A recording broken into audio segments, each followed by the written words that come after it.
Hello everyone, welcome back to the channel. आज हम फिर से एक पजल और एक सीटिंग अरेंजमेंट करेंगे। ये दोनों भी आरआरबीपीओ मेंस लेवल की होने वाली हैं और आपको ध्यान देना है अप्रोच पे। जिस तरह से मैं आपको बता रहा हूँ अप्रोच, उस पे ध्यान देना है और उस अप्रोच को अपनी इम्प्लीमेंट करना है अपने क्वेश्चंस में। जब आप क्वेश्चंस करोगे, वीडियो को एंड तक देखना, आपको बहुत सारी चीज़ें समझ आएंगी कि किस तरह से क्वेश्चन करना है। ये अनसर्टेन सीटिंग अरेंजमेंट है, ये देखते हैं एक बार। 9 persons sitting in a linear row facing north. There are 12 chairs in the row. Some of the chairs are vacant. Neither the chairs are at the end nor the adjacent chairs are vacant. मतलब 12 chairs हैं, 9 लोग बैठे हैं और जो 2 vacant chairs हैं वो and पे नहीं है और कोई भी 2 वेकेंट चेयर्स एक साथ नहीं है। तो हम बना लेते हैं इसको। मुझे नहीं पता इसके कितने केस बनेंगे, लेकिन मैंने ऑलरेडी 3 पॉसिबिलिटीज़ बना ली। अगर 3 बनेंगे तो हम इसमें फिट कर देंगे। अब हम देखते हैं आगे। Chairs are marked from 1 to 12 left to right, हमने कर दिया। Only 1 chair in an odd position is vacant, तो यहाँ हमने लिख दिया 1 chair in an odd position is vacant. इसके बाद R sits at 5th chair from the left end, तो आर यहाँ आ गया। तीनों केसेस में फिट कर देते हैं। इसके बाद 3 persons are sitting between R and X, तो आर एंड एक्स के बीच 3 लोग बैठे हैं। इसका मतलब ये नहीं कि आर एंड एक्स के बीच 3 चेयर्स होंगी। 3 चेयर भी हो सकती हैं, 4 चेयर भी हो सकती हैं, 5 चेयर भी हो सकती हैं, डिपेंडिंग कि कितनी चेयर्स वेकेंट है आर और एक्स के बीच में। तो हम तीनों कंडीशन ले लेते हैं। मान लेते हैं आर और एक्स के बीच एक भी चेयर वेकेंट नहीं है, तो आर और एक्स के बीच 3 लोग यहाँ पे होंगे। अब इस केस में मान लेते हैं कि आर और एक्स के बीच एक चेयर वेकेंट है, तो एक्स यहाँ आएगा। और लास्ट केस में मान लेते हैं आर और एक्स के बीच 2 चेयर वेकेंट है, तो उस हिसाब से एक्स आ जाएगा यहाँ पे। ये 3 कंडीशन बन जाएंगे हमारे पास। और हमने इस केस में एक्स को आर के लेफ्ट में इसलिए नहीं लिया क्योंकि इसके बाद हमें दिया है कि neither x nor Q seats at the and, तो एक्स यहाँ नहीं आ सकता। इसका मतलब एक्स राइट पे ही होगा। ठीक है, तो यहाँ पे हम ये भी लिख लेते हैं कि Q is not at the and. Q is not at the end. अब आगे देखते हैं। T sits in an even number chair, यहाँ पे लिख लेते हैं इसको भी, T sits in an even number chair. इसके बाद P sits third to the left of T but none of them sits at the end, तो जो P है वो T के थर्ड लेफ्ट में बैठा है ऐसे, and none of them sits at the end. अब इसको फिट करने की कोशिश करते हैं क्योंकि T हमें पता है इवन पोजीशन पे आएगा। अगर T हमने 4 पे रखा तो P 1 पे नहीं आ सकता क्योंकि एंड पे हो जाएगा। T हमने 8 पे रखा तो R है यहाँ पे। T 12 पे रख नहीं सकते क्योंकि एंड है। तो हमारे पास 2 कंडीशन बची खाली, T या तो 6 पे आएगा या 10 पे आएगा। इधर भी T 6 पे आएगा या 10 पे आएगा, और इधर भी T या तो 6 पे आएगा या 10 पे आएगा। तो ये 3 केस बन गए हमारे पास। इसको हम साइड में लिख लेते हैं। T या तो 10th पोजीशन पे हो सकता है या 6th पोजीशन पे हो सकता है, और अगर T 10th पे है तो P 7th पे आ जाएगा, और T 6th पे है तो P 3rd पे आ जाएगा। ठीक है, हमें पता नहीं है कहाँ पे कौन सा आएगा, इसलिए हमने अभी आगे नहीं लिखा इसको। आगे बढ़ते हैं एक बार। Only 2 vacant chairs are placed between P and Q. P and Q के बीच खाली 2 vacant chairs हैं। P and Q के बीच खाली 2 vacant chairs हैं, ये भी हमने लिख लिया। Both Q and S are sitting adjacent seat to neither X nor T. तो Q and S जो हैं वो X और T के साथ नहीं बैठे। हम सबसे पहले इसमें T को पुट करते हैं 6 की जगह पे, तो T यहाँ पुट करा तो P यहाँ आ गया। सेकंड केस में T यहाँ पुट करा, P यहाँ आ गया, और थर्ड केस में भी T यहाँ पुट करा, P यहाँ आ गया। दूसरा भी हम फिल कर लेते हैं क्योंकि हमें पता नहीं कौन सा पार्ट सही होगा। तो T हमने 10th पे रखा, P 7th पे आ गया। ऐसे ही यहाँ पे T 10th पे हो नहीं सकता, तो ये तो फिक्स हो गया। इस केस में भी T 10th पे भी रख लिया और P हमारे पास 7th पे आ गया। ठीक है, हमारे पास पॉसिबिलिटीज़ हैं सारी। तो आगे क्या बोल रहा है, Q और S जो हैं वो X और T के साथ नहीं बैठ सकते। तो Q और S X और T के साथ नहीं बैठ सकते। तो अगर T और X ये है 6 और 9 पे, तो Q और S यहाँ नहीं हो सकते, और S और Q यहाँ भी नहीं हो सकते। एंड P एंड Q के बीच 2 वेकेंट सीटें हमें ऑलरेडी पता है। अब आप ये देखो, सबसे पहले फर्स्ट कंडीशन, हमें इसमें ये पता था कि R और X के बीच 3 लोग हैं, तो इसमें से कोई भी सीट वेकेंट नहीं है 6, 7, 8 में से। ये तीनों में कोई ना कोई पोजीशन में कोई ना कोई पर्सन आएगा। और हमें ये भी पता लग गया कि P और Q के बीच 2 वेकेंट सीट्स हैं, ये लिखा हमने, पहले लिखा था। तो पी एंड क्यू के बीच जब दो वैकेंट सीट्स हैं तो क्या क्या वैकेंट सीट्स हो सकती हैं। हम मान लेते हैं कि 4 एक वैकेंट सीट है, उसके बाद हमें एक और वैकेंट सीट चाहिए पी और क्यू के बीच, और क्यू जो है वो यहाँ नहीं आ सकता, यहाँ नहीं आ सकता और यहाँ नहीं आ सकता। तो क्यू यहाँ आ सकता है। अगर क्यू यहाँ आएगा तो ये वैकेंट सीट हो जाएगी। तो हम मान लेते हैं कि कंडीशन सेटिस्फाई हो रही है। इसके बाद वो बोल रहा है कि only 1 person sit between T and V who sits to the right of Q. तो अगर क्यू यहाँ आ गया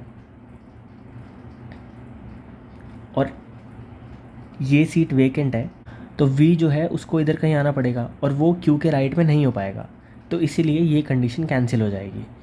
सेकंड केस में आते हैं। इस केस में भी हमें ये पता है कि इन तीनों में से एक सीट वेकेंट है, कोई भी सीट वेकेंट हो सकती है। तो हम मान लेते हैं कोई भी सीट वेकेंट है और 4 वेकेंट है, तो उस हिसाब से क्यू जो है वो यहाँ तो आ नहीं सकता क्योंकि यहाँ एक्स है, तो एक्स और टी के साथ क्यू और एस नहीं आ सकते, तो यहाँ क्यू नहीं आ सकता, तो क्यू की पोजीशन सिर्फ ये बची। और क्यू जो है वो एंड पे भी नहीं आ सकता, ये हमें लिखा हुआ, तो इसलिए ये कंडीशन भी फेल हो गई। इसके बाद बची सिर्फ थर्ड कंडीशन, हमें इसमें पुट करना पड़ेगा अब।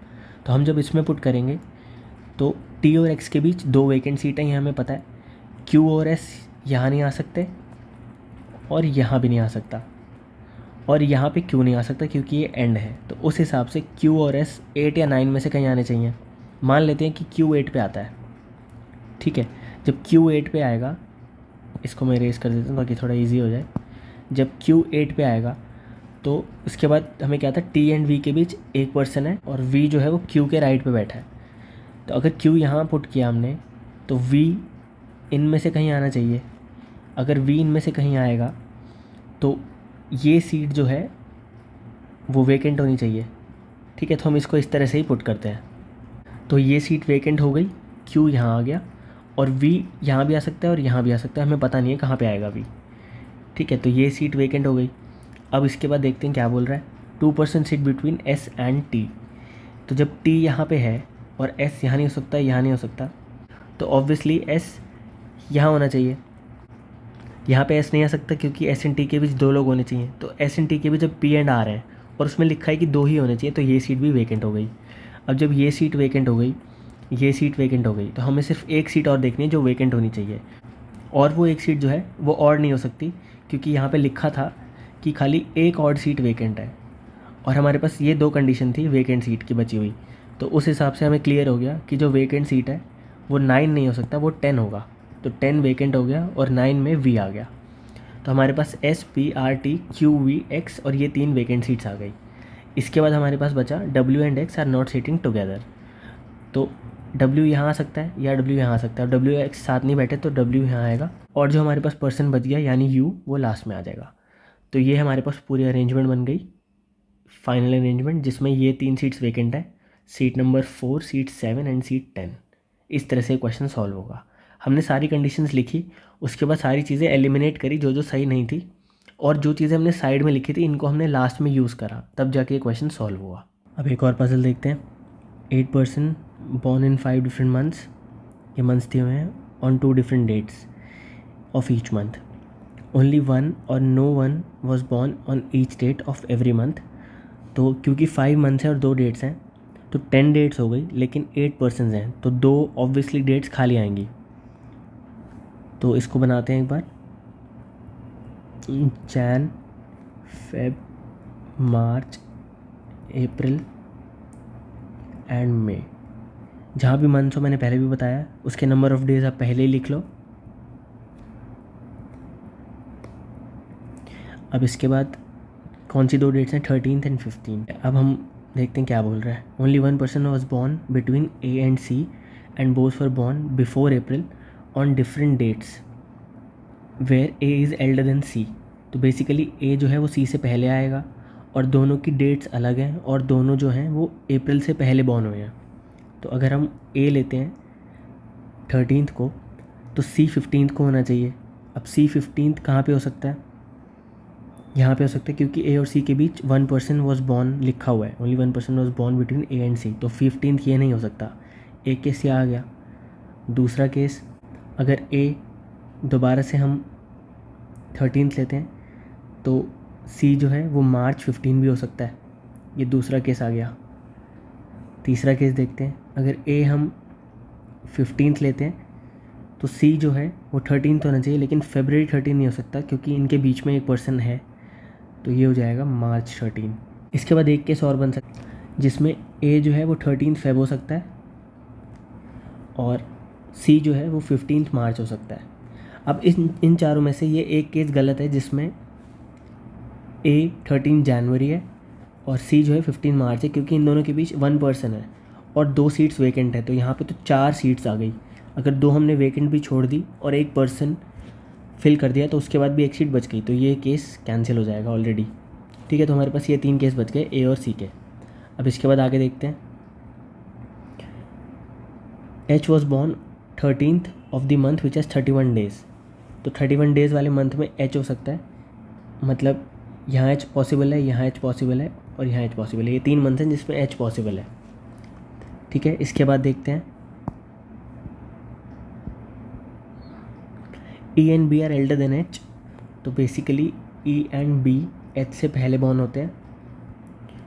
उसके बाद क्या है, no one was born along with the month in which E was born. तो जिस मंथ में ई बॉर्न है उस मंथ में और कोई बॉर्न नहीं है, ये हमने लिख लिया। F was born after C but born before ई।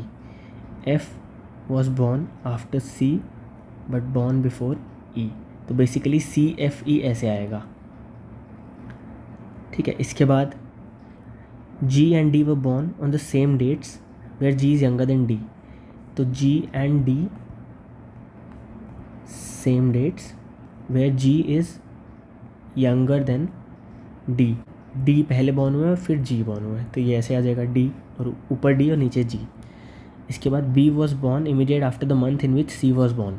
अब इसमें हमें ये पता है कि एच जो है वो ई और बी के बाद आता है और ई जो है वो सी और एफ़ के बाद आता है। तो बेसिकली सी एफ़, इसको हम ऐसे लिख सकते हैं, C F E and B, क्योंकि इनका नहीं पता कौन सा ऊपर है कौन सा नीचे, एंड इसके बाद एच। तो जब हमें ये पता है already C F E H इस तरह से आएगा, तो ऑटोमेटिकली ये वाला एच कैंसिल हो गया, एच यहाँ नहीं हो सकता, और इस केस में भी एच यहाँ नहीं हो सकता क्योंकि सी ऑलरेडी यहाँ पे है, यहाँ पे और यहाँ पे है। तो हम एच खाली यहाँ पे पुट कर सकते हैं मई में, और मई में भी एच कब आएगा, 13th को, ये यहाँ मैंशनड है। तो 13th मई को हमने एच पुट कर दिया, यहाँ एच पुट कर दिया, इसमें भी पुट कर दिया और इसमें भी कर दिया। और इसमें हमें ये भी नहीं पता कि बी ई पहले आता है या एफ़ पहले आता है। हमें ये पता है कि एफ़ जो है वो सी के बाद आता है, और ये पता है कि ई बी जो है वो एच से पहले आता है, लेकिन बी ई एंड एफ़ में कौन पहले आता है हमें ये नहीं पता। तो हम उस तरह, तो हम एक बार हिट एंड ट्रायल से इसको पुट करेंगे। अगर हमने यहाँ पे बी पुट करा और यहाँ पे फिर एफ़ पुट करा, तो ई के लिए सिर्फ ये अप्रैल बचेगा, एंड अप्रैल में और कोई चीज़ नहीं आ सकती। तो इसको हम पुट कर लेते हैं, बी यहाँ पे, एफ़ यहाँ पे, और ई इन दोनों में से कहीं भी आ सकता है। हमें नहीं पता कहाँ पे आएगा, लेकिन ई इस मंथ में कहीं भी आ सकता है। अगर हम ई को पहले पुट करते हैं तो बी और एफ़ यहाँ पे आ सकते हैं और ई मार्च में आ जाएगा, लेकिन क्योंकि सी और ई के बीच एफ़ आना ज़रूरी है तो इसीलिए एफ़ पहले आएगा। अब बी और एफ़ ऊपर नीचे भी हो सकते हैं, लेकिन हमने ऐसे लिया है। इसके बाद इस कंडीशन में हम देखते हैं, इसके बाद इस कंडीशन में अगर हम पुट करने की कोशिश करते हैं तो हमें एफ़ ई बी पुट करने हैं सी और एच के बीच। एफ़ ई बी अगर हमने यहाँ पुट करा, किसी भी कंडीशन में हम पुट करेंगे तो ई वाले मंथ में दूसरी चीज़ आ ही रही है। अगर ई यहाँ पे आया तो बी और एफ़ में से कुछ यहाँ आएगा, अगर ई यहाँ आया तो इसमें सी ऑलरेडी है, तो ये कंडीशन कैंसिल हो गई क्योंकि ई वाले मंथ में कुछ भी नहीं आ सकता। सिमिलरली इस केस में हमें 3 लोग पुट करने हैं सी और एच के बीच और पोजीशन खाली 2 है, तो ये भी कैंसिल हो गया। तो हमारे पास खाली ये बच गया फर्स्ट कंडीशन। और इसमें एफ़ और बी ऐसे भी हो सकता है, हमें नहीं पता कौन सा ऊपर है कौन सा नीचे, तो हमने दोनों चीज़ लिख ली। अब एक बार आगे बढ़ते हैं। Number of person born between B and G same as number of person born between E and D. तो B G same as E and D, and इसके बाद क्या है, E was not born on a prime number date. मतलब E की ये 2 possibility 13 and 15। ई जो है प्राइम नंबर नहीं है, मतलब ई 15th को हुआ होगा। अब ई 15th को आ गया तो हमें ये कंडीशन पता है कि E D is B G, तो ई और D is equal to B and G, and D जो है वो जी के ऊपर आता है, ये भी हमें पता है। तो इस हिसाब से ई के ऊपर डी यहाँ आ जाएगा क्योंकि इन दोनों में एक का गैप होना चाहिए, ये आ गया। और ई एंड डी के बीच कितने लोग आ गए, 1 2 3, तो उस हिसाब से बी एंड जी के बीच भी 3 लोग होने चाहिए। तो अगर जी लास्ट में आता है तो 1, 2 एंड 3, तो बी ये हो जाएगा एंड एफ ये हो जाएगा। तो ये भी हमें क्लियर हो गया। तो इस हिसाब से बी फर्स्ट में आ गया और एफ हमारा यहाँ नीचे आ गया। तो ये हमारी पूरी कंडीशन बन गई। इसमें 2 वैकेंट सीट्स आ गई, एक ये और एक ये हमारे पास आंसर हो गया।